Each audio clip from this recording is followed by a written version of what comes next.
நம்முடைய மதிப்பிற்குரிய முதலமைச்சர் அவர்களுக்கு இன்று பிறந்த நாள். இன்று மதியம் நான் அவர்களை வீட்டிலே சந்தித்தேன். ஒரு வினாடி அவர்களுக்காக நாம் ஜெபிக்க வேண்டும் என்று நான் விரும்புகிறேன். நாம் யாவரும் சேர்ந்து ஒரு மனமாய் நின்றவாறே ஆண்டவரை நோக்கி நம்முடைய முதலமைச்சர் அவர்களுக்காக, அவர்கள் மீது கர்த்தருடைய கரம் வல்லமையாக இறங்கி இருக்கும்படியாக, மகிமையாக இறங்கி இருக்கும்படியாக, பலப்படுத்தி அவர்களை ஸ்திரப்படுத்தி ஆண்டவருடைய தீர்மானமெல்லாம் எல்லா ஜனங்களுக்கும் வரும்படியாக ஒரு வினாடி நாம் ஆண்டவரை நோக்கி பார்ப்போம். ஆண்டவரை நோக்கி பார்ப்போம். ஆண்டவரை நோக்கி பார்ப்போம். நம்மை ஆளுகிறவர்களுக்காக ஜெபிக்க வேண்டும் என்று ஆண்டவர் சொல்லி இருக்கிறார். ஆகவே அந்த கட்டளைக்கு கீழ்ப்படிந்து பயபக்தியோடு ஜெபிப்போம். பயபக்தியோடு ஜெபிப்போம். இயேசுப்பா, எங்களுக்கு நீர் முதல் அமைச்சர் அவர்களை கொடுத்திருக்கிற தயவுக்காக நன்றி ராஜா. நன்றி சுவாமி, நன்றி சுவாமி. தமிழ்நாட்டுக்காக நன்றி சுவாமி.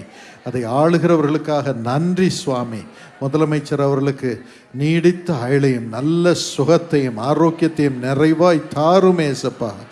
ஆரோக்கியமான நாட்களை தாருமேசப்பா. ஆண்டவரே, நீரே அவர்களுக்கு துணை நெல்லும் அப்பா. கர்த்தர் துணை நிற்க அவன் காரியத்தை நடப்பித்தான் என்று வேதம் யோனத்தானை குறித்து கூறுகிறதப்பா. ஆண்டவரே, நீர் அவருக்கு துணை நெல்லும் அப்பா. 1000 பேர் இருந்தாலும் அப்பா, நீர்தான் கூட நிற்க வேண்டும் அப்பா.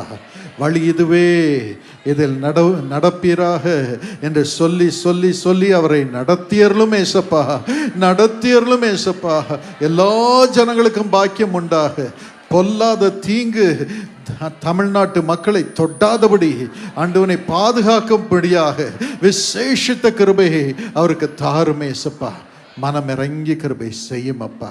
எல்லாம் சமாதானமாக இருக்கட்டும். நாங்கள் சமாதானத்தோடு உம்மை தொழுது கொள்ள, சமாதானத்தோடு வாழ, சமாதானத்தோடு உம்மை குறித்து அறிவிக்க எங்களுக்கு தொடர்ந்து கிருபை தர வேண்டும் என்று கெஞ்சுகிறோம். அதற்கு அவர்களை ஆசீர்வாதமாய் வழி நடத்தும் அப்பா. மது வெளிச்சம் பிரகாசிக்கட்டும். இப்பொழுதும் பரீட்சை எழுதி கொண்டிருக்கும் எல்லா மாணவ மாணவிகளுக்காக ஜெபிக்கிறோம் அப்பா. பலருடைய பிள்ளைகள் எழுதி கொண்டிருக்க கூடும் அப்பா.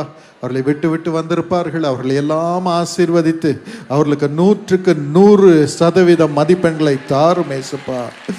தயவாக ஆசீர்வதியும் அப்பா. சின்னவன் 1000 ஆவான் என்று சொன்னீர் ஏசப்பா. எங்கள் பிள்ளைகளுக்கும் பேர பிள்ளைகளுக்கும் அப்படி செய்யும் ஏசப்பா. ஆசீர்வாதத்தை அருளி செய்யும். மது ஒளி பிரகாசிக்கட்டும். அவர்கள் தேசத்திலே யோசேப்புகளாக, டெபோராக்களாக உயர்ந்திருக்கட்டும் அப்பா, உயர்ந்திருக்கட்டும். இயேசுவின் நாமத்தில் பிதாவே.